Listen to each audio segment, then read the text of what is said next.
Top 3 car models na siguradong magugustuhan ng kahit na sino ang tatalakay natin. Mga nilalaman at katangian na may panama sa karamihan at yan ang malalaman mo. Pero bago yun, syempre kung bago ka pa lamang po dito sa aking channel, baka naman kaibigan pwede mo mag-click ang subscribe button pati na ang notification bell para naman ma-update ka palagi sa mga video na gagawin ko pa. Alright, simulan na natin to!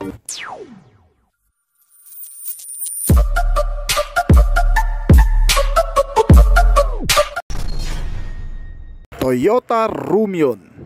Ang paglabas ng Suzuki Ertiga sa bansa ay talagang pinilahan ng marami dahil sa pagiging moderno ng katangian at mga nilalaman nito. Itong modelo kasi pagdating sa pagiging praktikal at pagiging matipid nito sa gasolina ay maaasahan mo talaga. Kasi nga naman ang bagong makina nito na sinamahan ng mild hybrid na tinatawag na kung saan ay nilagyan ng makabagong features na SHVS na tumutulong upang mas mapalakas o maparami ang napoproduce na elektrisidad para ang maging resulta ay mas tumipid naman sa konsumo ng gasolina. Well, sa ilang mga MPV car na ipinakilala na rin sa bansa kagaya na lamang ng Mitsubishi Expander, Toyota Avanza, Honda BR-V, Nissan Levina at Hyundai Stargazer, ang mga ito ay walang sinabi pagdating sa katipiran ng Suzuki Ertiga. Pero meron na raw tatapat dito pagdating sa forma, estilo at pagkakadesign ng external nito ay siguradong hindi ka magdadalawang isip na baka ito na rin ang piliin mo. Ang kalalabas lang din na Toyota Rumion 2023 model. Isang modelo na kung sa panglabas na katangian pa lamang ay mapapansin mo na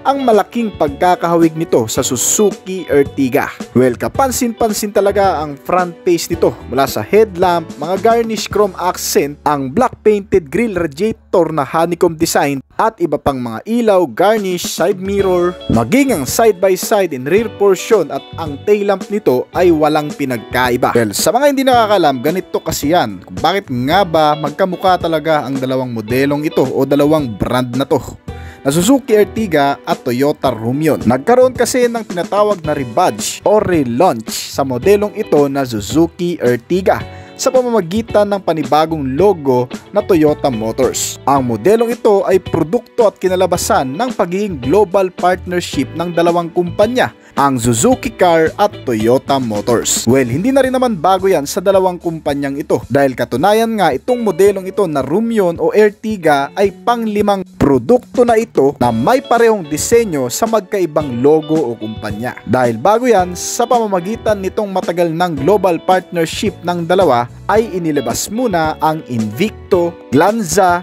Highrider at Urban Cruiser na parehong meron din nito sa dalawang brand. Kaya naman pagdating sa specs and features o sa mga bagay na pang-internal ay hindi malabong magkapareho din ito. Dahil itong Toyota Rumions pagdating sa kabuang detalye ng makina, ito ay powered by 1,462 cubic centimeter na displacement capacity, 1.5 liter gasoline engine inline 4-cylinder, naka 16 valve at dual overhead camshaft engine with turbocharged intercooler. At base na rin sa ating pagsasaliksik, wala namang nakasaad o nagsasabing nilagyan din ito ng SHVS ng Suzuki Ertiga na kung saan ay nakatutulong na mapapatipid palalo ang konsumo ng gasolina. Pero hindi malabong magkaroon nga rin ang modelong ito. Dahil pagdating naman kasi sa performance nito, ito ay kaya mag-produce ng maximum output na 103 horsepower na kada 6,000 revolution per minute at maximum torque na 138 Nm sa kada 4,400 RPM na pareho lamang din sa Suzuki Ertiga. Kaya malamang sa malamang ay meron na rin itong tinatawag na SHVS o baka SHVT na tinatawag na Smart Vehicle by Toyota. Sa mga hindi kasi nakakaalam, gumagana ang sistemang ito na SHVT sa prinsipyo ng regenerative braking na kung saan ang kinetic energy kapag habang bumabagal ang pag-andar ay nako-convert naman sa kuryente at napupunta sa baterya ng sasakyan at ang alternator naman nito ay nagsisilbing generator para ang baterya ay nagkakapag-produce ng maraming electricity energy na magpapagana naman sa ibang sistema ng sasakyan tulad na lamang ng aircon system, mga ilaw, busina at iba pa. Kaya naman ang makina nito ay mababawasan na rin ang responsibilidad na kung saan ay nauuwi naman sa matipid na konsumo ng gasolina. Itong Toyota Rumions, pagdating sa transmission, inilabas lamang ito na naka-manual transmission at 5-speed na gearbox. Ngunit pagdating naman sa kabuang speed o bilis na nagagawa nito ay umaabot yan sa 170 to 175 km/h. Bilis-bilis na rin naman kahit papano dahil hindi na rin naman ito mapag-iiwanan. May turbocharger intercooler na nabanggit na natin kanina na kung saan ito naman ay nakatutulong upang mas maging matatag ang makina kahit sa napakahabang biyahe. Ang steering type nito ay naka-power steering at tilt and telescopic na rin. Adjustable ang steering column kaya hindi ka mahirapan sa kahit anong posisyon. Namitan din ito ng steering gear type na rack and pinion kaya smooth at napakagaan lang ding dalhin ng manubela nito. Ang mga suspensions naman nito ay sulit at napaka-reliable.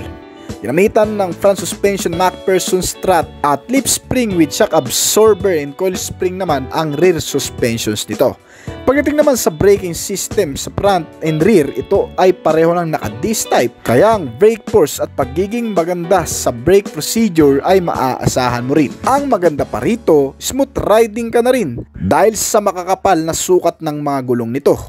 Naka-tubeless at radial ang tire type at naka-alloy wheel na mags. At may kabuuang sukat ito na 185 by 65 R15 at syempre may kasama na ring spare tire yan para sa emergency purpose o bigla ka na lang maplatan sa kalsada. O pa dyan, hindi pa makakumpleto yan kung wala rin ang mga bagay na ito na pangkaragdagang comfortability naman sa loob nitong sasakyan habang nakasakay ka na dito.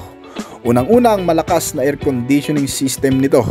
Meron na rin itong auto climate control at air quality control system. May rear AC ventilator at heater para sa mga passenger natin na nasa likuran. Meron na rin itong mga accessories power outlet sa front and rear na pwede namang pagsaksakan o pag-charge dyan ng mga gadget. May central console armrest with bottle holder and cup holder na rin. Kasama na rin itong engine stop and start button na tinatawag na kung saan ito rin ay tumutulong upang mas mapatipid palalo ang pagkonsumo ng gasolina, lalo na kung gagamitin mo ito sa city ride dahil ang sistemang ito kapag nakahinto ka sa traffic light ay kusang titigil din ang makina nito para hindi na kumain pa ng gasolina habang nakahinto pansamantala sa traffic light. Keyless entry na rin ito kaya napaka high-tech na rin talaga. At may cruise control system na rin kasama na magagamit mo naman ng mainam yan sa napakahabang biyahe para hindi ka mangalay kapag tapak ang accelerator at nakababad dito. Habang naka-maintain ang takbo nito na 60 km/h ay dito mo lamang din magagamit itong cruise control system.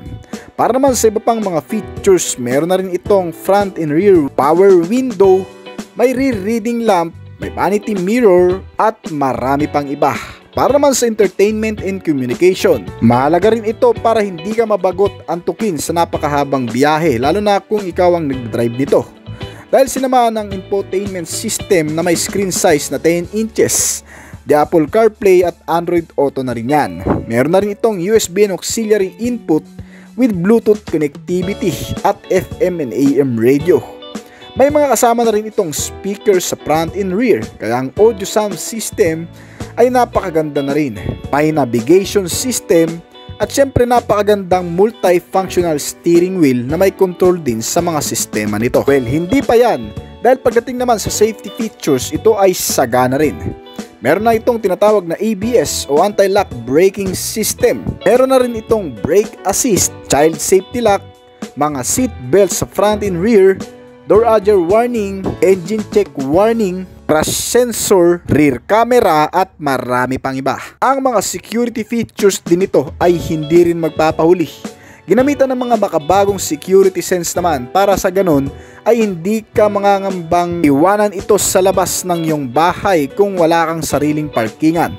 Dahil sa mga security features na ito, kagaya na lamang ng anti-theft device, power door lock, central locking at engine immobilizer system na nakatutulong upang nang sa ganun ay hindi rin basta-bastang mabuksan ang pintuan o mapastart ang makina nito sa pamamagitan ng electrical procedure o traditional way ng pagkakarnap ng sasakyan.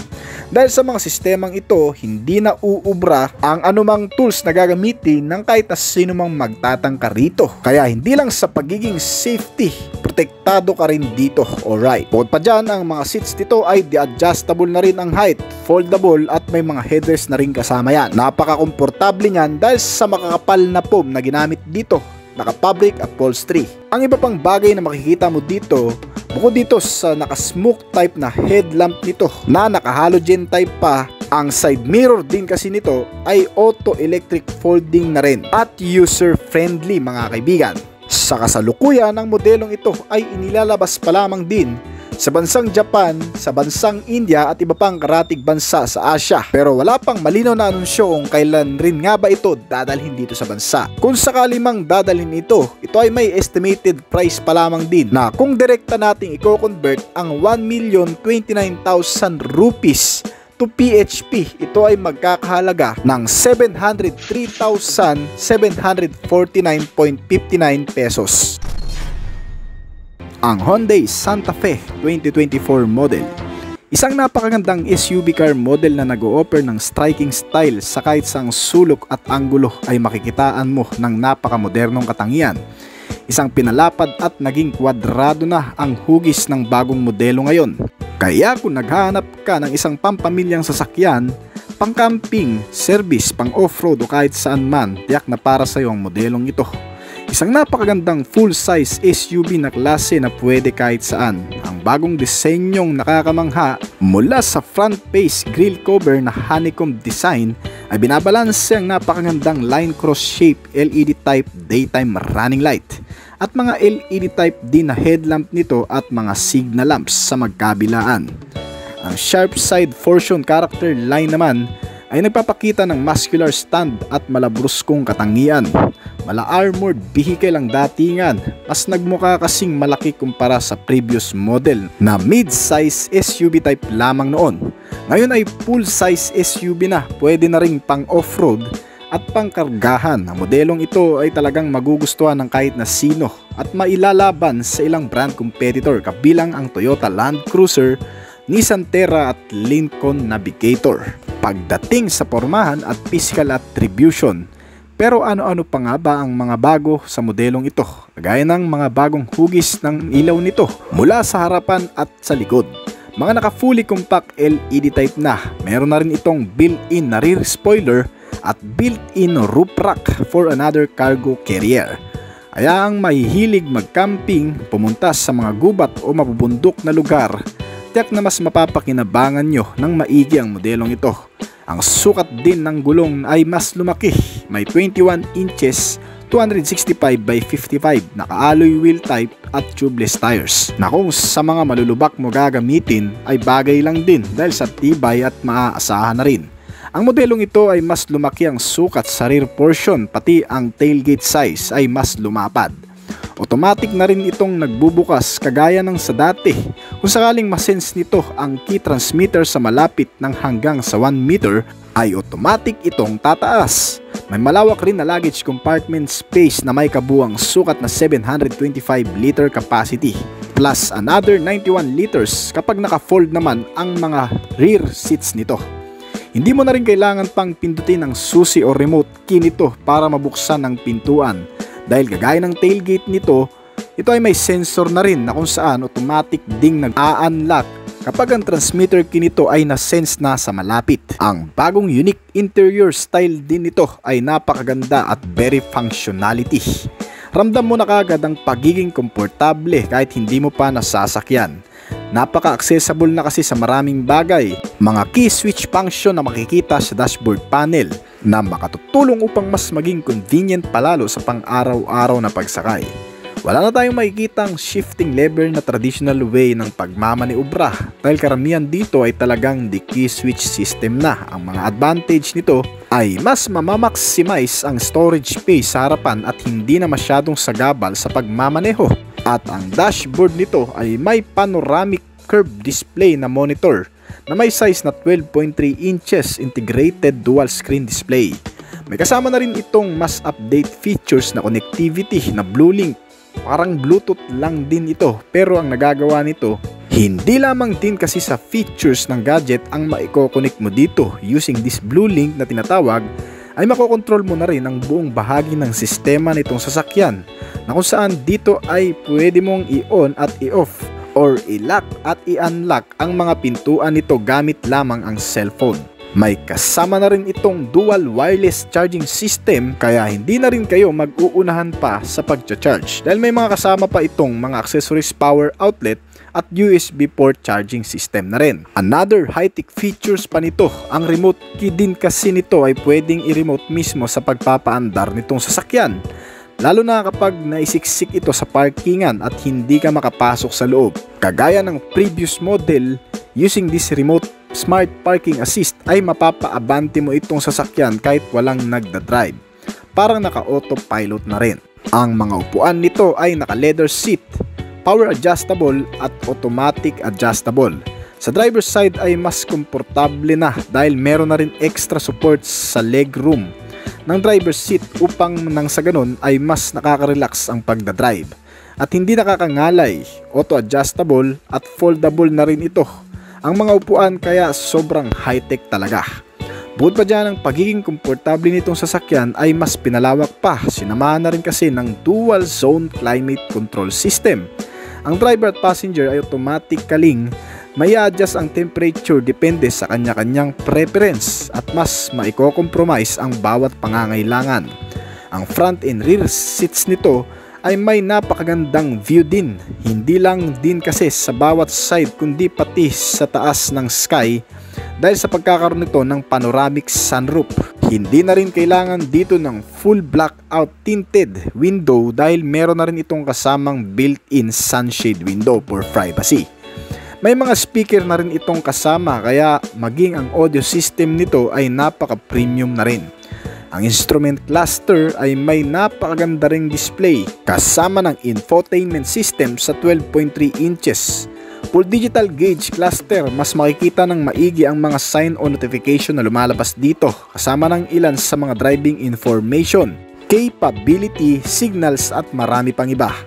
Isang karagdagang convenient ay ang auto splash na wiper blade o biglaang paggalaw nito kapag may mga drops ng water sa windshield nito na hindi mo pinapagana sa pamamagitan ng switch nito. At ang ilan pa sa maganda rito mga kaibigan, sa pagkakaroon ng mga modernong katangian kagaya na lamang ng 360 camera view na high definition kasi mas malawak ang nasasakop na view nito sa buong kapaligiran sa labas.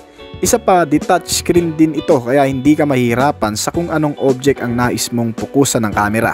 Mas madaling i-park dahil sa pagkakaroon din ng rear camera at rear parking sensor. At ang buong full body arrangement din nitong Hyundai Santa Fe 2024 model kasama ng mga side panels at reinforcement ay talagang matitibay at flexible. Mas magaan at matatag kahit sa anumang collision o pagsubok na pagdadaanan. Na kung saan kung magkakaroon man ng anumang banggaan o kolisyon ay mas mapoprotektahan ang mga occupants o pasahero nito dahil inaabsorb nito ang matindi at malakas na klase ng pagkabangga na kung saan ang nasa loob ay hindi mapupuruhan. Sinamahan na rin ng matitibay at hindi basta-bastang bibigay na chassis and suspensions nito. Sa mga suspensions ay napaka-reliable lalo na sa malulubak o mahahams na kalsada. Sa front ito ay ginamitan ng naka-MacPherson strut at multi-link with shock absorber and coil spring naman ang rear suspension nito. Ang front and rear na brake naman ay parehong naka-disc type kaya talagang malakas ang kapit niyan. Ang modelong ito bagamat may kalakihan na klase ang napakalaking sukat nito ay napakagaang din naman daw dalhin. Sa pamamagitan ng power steering at naka-tilt and telescopic na the-adjustable steering column ay kahit mga lady driver at first timer ay hindi mahihirapang imaniobra ito kahit pa sa mga alanganing pagkakataon. Abutan ka man ng malakas na ulan sa kalsada at maidaan mo ito sa sira-sirang kalsada. Sinisiguro ng kumpanya ang pagiging compact safety nitong modelo na kung saan na ibabagay sa anumang klase ng klima o mga lugar na dadaanan. Itong Hyundai Santa Fe 2024 model ay may dalawang klaseng powertrain. Sa magkakaibang variant ang inilabas. Pinapagana ng 2.5 liter diesel engine, may 4-cylinder 16-valve dual overhead camshaft ang isang modelo nito. Na may 8-speed ang turbo petrol engine dual clutch at kaya mag-produce ng maximum output na 277 horsepower at 422 Nm of torque. Kayang tumakbo ng 0 to 100 km/h sa loob ng 11.5 seconds lamang at average top speed na 198 km/h naman ang pinakamabilis na nagagawa nitong takbo. At para naman sa hybrid engine, ito ay pinapagana ng 2 electrified turbocharged engine na may 1.6 liter turbocharged hybrid o tinatawag na Gamma 3 1.6T GDI HEV. Naka-automatic transmission din at may variable gearbox na 6-speed na kaya mag-produce ng maximum output na 180 horsepower at 265 Nm of torque. Sa kabuang bilis, ito ay kayang tumakbo mula sa 0 hanggang 100 km/h sa loob lamang ng 9.5 seconds. Ang pinaka-top speed na nagagawa naman nito ay umabot sa 190 km/h. Kaya depende sa iyo kung anong pipiliin mo sa dalawang klase ng makina nito. Ang pagkakaiba nga lang ng dalawa ay mas nakatitipid talaga ang hybrid version nito, bagamat napakahina ng arangkada at mas mabilis pa ang naka-petrol engine, ay mas matipid naman kumonsumo ng gasolina ang mga naka-hybrid na makina. Itong Hyundai Santa Fe, pagdating naman sa fuel supply system, ito ay naka-CRDI na rin. Kaya may katipiran din sa fuel consumption at hindi pa ganun kausok. Naka Euro 4 compliance na rin kasi ito, kaya eco-friendly. Ang 75 fuel tank capacity nito ay kayang ubusin ng hanggang sa 1,250 na layo ng tinakbo o katumbas ng 16 km per liter. Itong Hyundai Santa Fe ay pinalilibutan din ng mahalagang advanced safety features, kagaya na lamang ng Hyundai Smart Sense Safety Technology, na kung saan ay nakapaloob dito ang mga bagong safety sense kagaya na lamang ng Forward Collision Avoidance Assistance na nagwa-warning sa driver kung may possible na kolisyon o bangga na magaganap, biglang hihinto o mag-auto brake sa oras ng biglang may tatawid sa pedestrian at mga sumisingit na mga motorsiklo. Pag hindi mo kagad nagamit ang brake nito, ang emergency brake ang otomatikong mag-a-activate para sa biglang pagpipreno nito.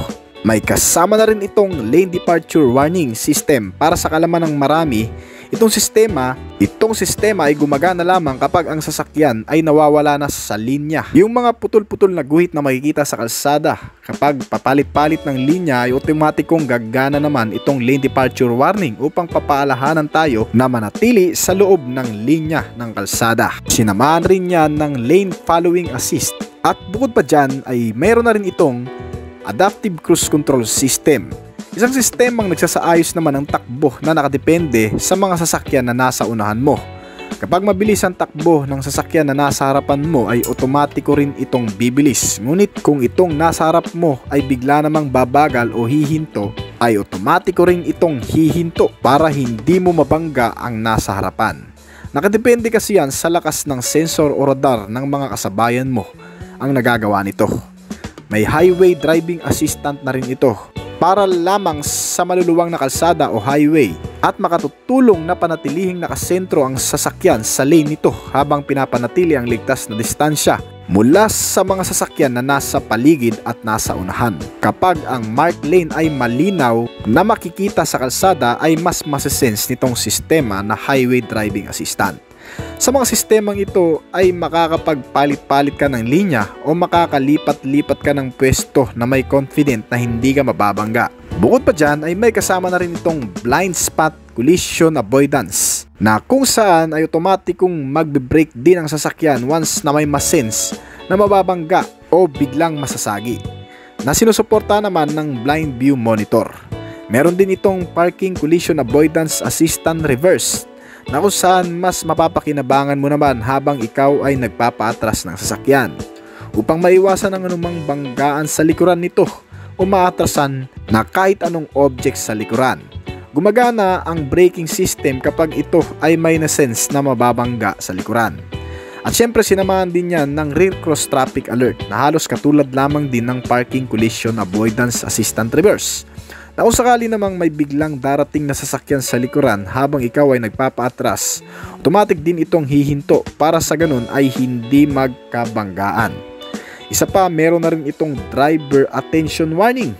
Isang sistema naman na kung saan nasisense nito kung inaantok na ang driver o kaya naman inaatake na sa puso, na kung saan ay wala nang kakayahan pang imaniobra ng maayos ang sasakyan. Dahil sa sistemang ito na driver attention warning ay bigla na lamang itong hihinto o hindi na aandar pa kapag ang driver ay wala nang kakayahan pang i-manage ang pagmamaneho. Bukod pa dyan, meron din itong safe exit assistance. Naglalak ng kusa ang mga pintuan lalo na kung nakalimutan mo itong ilak ng maayos kapag ikaw ay aalis na. Meron din itong ultrasonic rear occupants alert. Nasisense naman ang sensor na ito kung sakaling nakalak na ang sasakyan at naiwan sa loob nito ang bata nating kasama o mga alaga nating hayop na minsan ay nakakalimutan natin. Ang ultrasonic rear occupation alert ay otomatiko namang nagbibigay ng sign sa driver sa pamamagitan ng pag-alarm ng sasakyan at ng cellphone na nakakonect sa Blue Link nito. At ang ilan pa sa mga standard safety features nito ay hindi rin nawala, kagaya na lamang ng driver and passenger airbags. May mga seat belts na rin itong kasama mula sa harap at likod ng mga upuan nito. May front and side impact beams at crash sensor at marami pang iba. Itong modelo, bukod sa safety features ay sagana din sa mga security features kagaya na lamang ng power door lock, central locking, engine immobilizer, anti-theft device at anti-theft alarm. At marami pang ibang makikitang security purpose. Sa pamamagitan nito ay hindi rin basta-bastang makakarnap o magagalaw itong sasakyan ng kahit na sinuman. Ang lahat ng mga bagay na magpapakonvenience sa iyo ay narito na rin sa interior nito. Magagandang klase ng audio sound system with infotainment, communication, connectivity, may mga bottle and cup holder at mga bulsa o console na rin itong kasama. With center armrest, power window, malakas at malamig na aircon system at marami pang iba. Ang mga ilaw nito ay fully compact na LED type na mula sa harap at likod. Mukhang complete setup na rin ito ng accessories. Kung top variant ang pipiliin mo, siguradong wala ka nang hahanapin pa. Ang modelong ito na Hyundai Santa Fe ay may dalawang klaseng variant na inilabas na sa bansang Korea, ang naka-hybrid na makina at ang naka-petrol engine na makina. May inilabas din na ibang bersyon sa bansang Europa pero sa design ay pareho lang din naman. Nagkakaiba nga lang sa ibang mga specs nito. Pero ang ibang mga katangian at nilalaman ay parehong-pareho lang din. Sa kasalukuyan, ang estimated price lamang nito ay umabot sa 2,420,000 pesos para sa low variant yan. Malamang sa malamang ay mas mataas dito ang pinaka-top variant nito. Inilalabas pa lamang itong Hyundai Santa Fe sa bansang Europa, sa Amerika at sa Korea. Ang XFC Mitsubishi new model ay inilabas na sa iba't ibang bansa sa Asia, maging sa European market. Ang pagsisimula din ng pag-usbong ng panibagong teknolohiya na talagang napapanahon na rin siguro para magkaroon ng isang bagong sasakyan na susugpo sa problema sa patuloy na pagtaas ng presyo ng gasolina. At kamakailan lang din ay nasilayan na rin yan dito sa bansa ang pagdating ng modelong ito.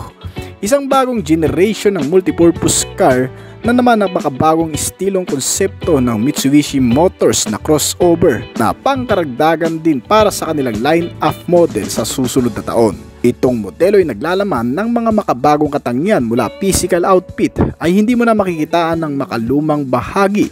Nakakamangha na may halong pag-aalinlangan na lang din siguro para sa marami. Kung ano nga ba kasi talaga ang meron sa modelong ito? Well, para mas maging kapanapanabik at malinaw sa lahat ay iisa-isay na rin natin yan kung ano nga ba ang kabuang detalye ng modelong ito.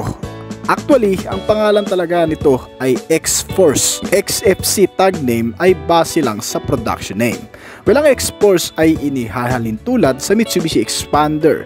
Ang buong sukat at laki nito kasi ay halos katulad lamang din daw ng Mitsubishi Expander, maging ang kabuang detalye ng makina dahil ito ay pinapagana ng 1.5 liter gasoline engine dual overhead camshaft with 16 valve inline 4 cylinder at naka 4A91 engine. Ang bore and stroke size naman ito ay 75 by 84.8mm na may compression ratio na 10:1 at pinapagana ng CVT type o continuously variable transmission with maximum output level na nagagawa na 105 horsepower sa kada 6,000 RPM at maximum torque na 141 Nm naman sa kada 4,000 RPM na kung i-compare natin sa Mitsubishi Expander 2023 model ay magkapareho lamang ng power output level ang nagagawa ng dalawa. Kaya ang ibig sabihin, kung ang expander ay may kabuuang bilis na umaabot sa 180 to 190 km/h, ganun lang din ang nagagawa ng modelong ito, na kahit papano sa actual road riding ay hindi na rin basta-basta ang nagagawang performance nito. Pagdating naman sa fuel system, ito ay ginamitan ng multi-point fuel injected type. At may rumor mga kaibigan na mas matipid pa raw ito kumpara sa expander. Ngunit wala pang specific range kung hanggang saan naabot ang 1 liter na fuel. May fuel tank capacity na 42 liters at unleaded gasoline ang dapat mong ikarga dito. At pagdating naman sa steering type, ito ay ginamitan ng rack and pinion and electric power steering at the adjustable na steering column. Kahit medyo malaki ka o may kalakihan talaga ang sukat mo, ay pwede mong i-adjust depende sa kung saan ka kakasya at magiging komportable, para naman mas magamay at ma-handle mo ng maayos ang pagmamaneho. Gamit itong multifunctional steering wheel na may kakaiba na ring disenyo at nadagdagan ng iba pang mga key switch function o controller na makikita mo dito.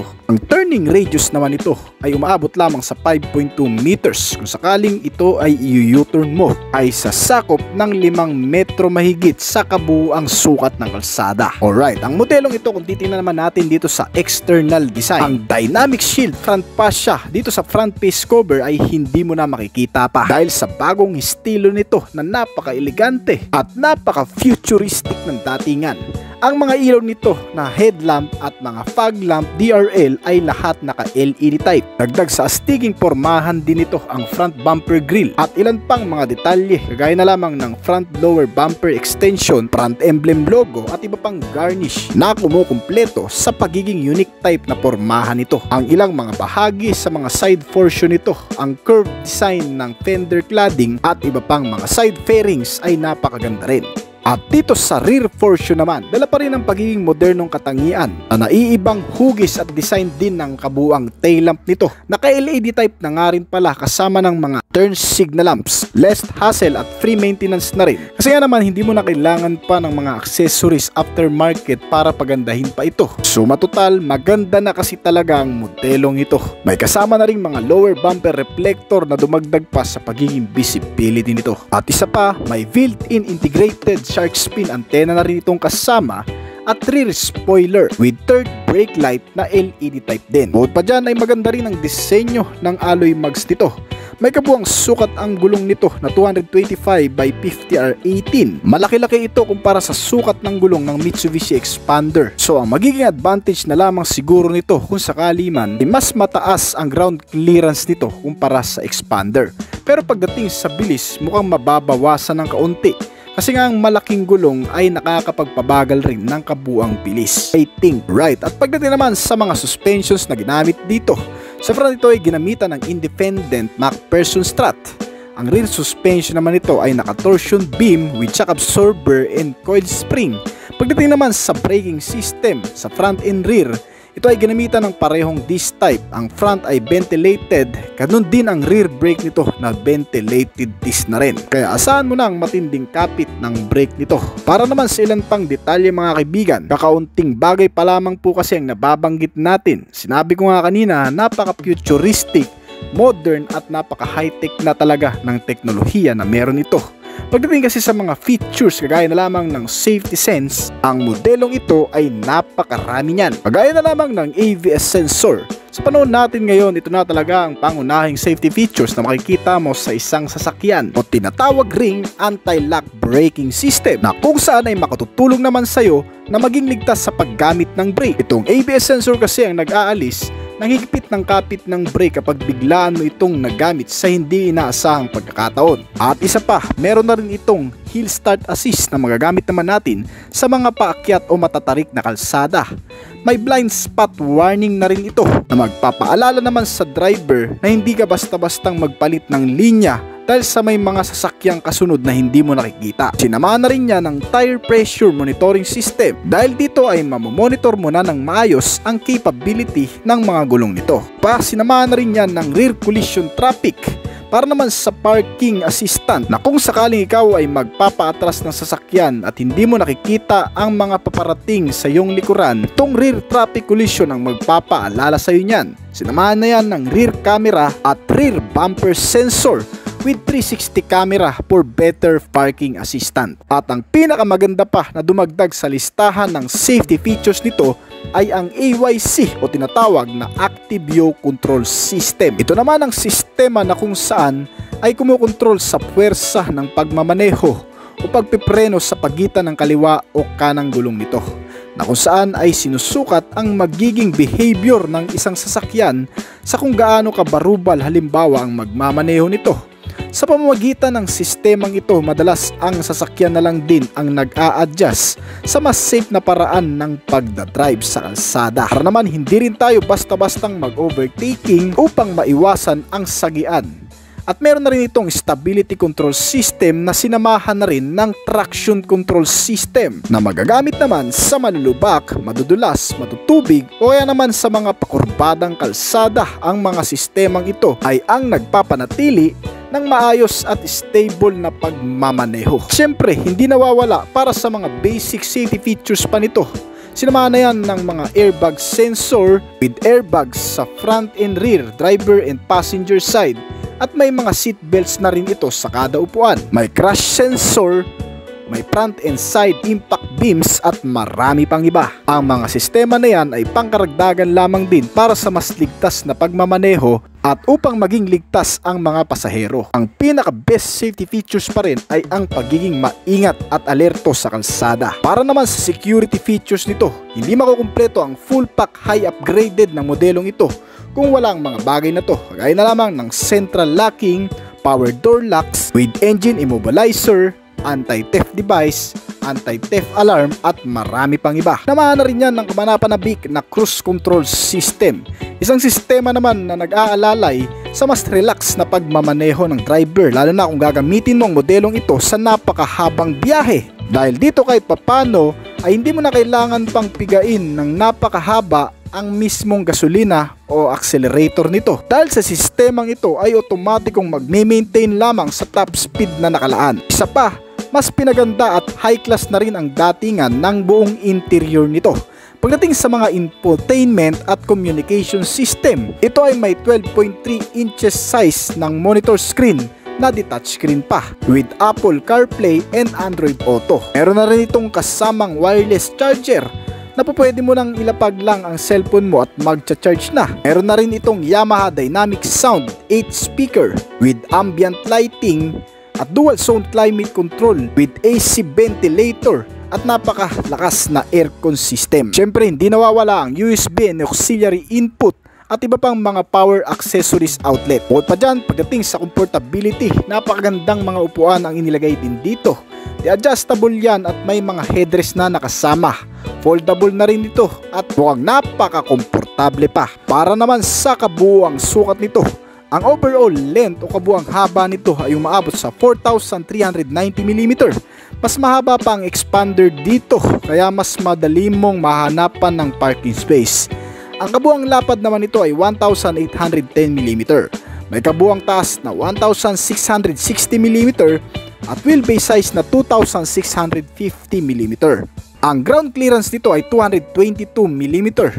Pwedeng isabak sa matutubig at mga malulubak na kalsada. Ang interior length ay 2,601mm. May interior width din ito na 1,444mm. Ang interior height naman nito ay 1,221mm at ang curb weight naman ay 1,245kg. Ang mga sukat na yan ay halos tumutugma lamang din sa Mitsubishi Expander. Kaya asahan mo na ang kabuuang sukat at laki nito sa actual. At sa kasalukuyan, itong inilabas na modelo dito sa bansa ay konsepto pa lamang.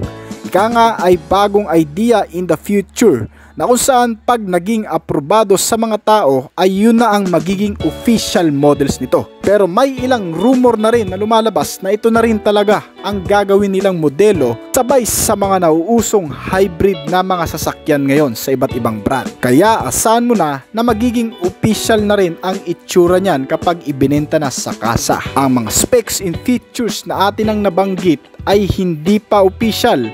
Pwede pang madagdagan ito ng napakarami at hindi pa natin totally nasabi lahat ng kabuuang detalye nito. So ibig sabihin marami pa tayong matutuklasan sa modelong ito na Mitsubishi X-Force 2024 model.